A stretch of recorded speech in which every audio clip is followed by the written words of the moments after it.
Hey, it's Laura with your latest tech update. For many of us, Zoom is one of the go-to tools for business video calls. And when we're setting up a brand new device, it's a basic application to download and install. But you need to be careful because researchers have discovered 6 fake download sites.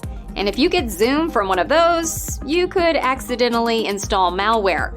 That malicious software could give cybercriminals access to your bank info, passwords, and your browser history. This is an easy threat to avoid. Just make sure you download Zoom from its own website. It's a good idea to remind your team about this. The best long-term protection for your business is a blend of smart software constantly monitoring for danger, plus fun security training for your people. Humans are always the strongest first line of defense. Keeping you safe is one of our superpowers. Get in touch and we'll tell you more. That's your tech update. More next week.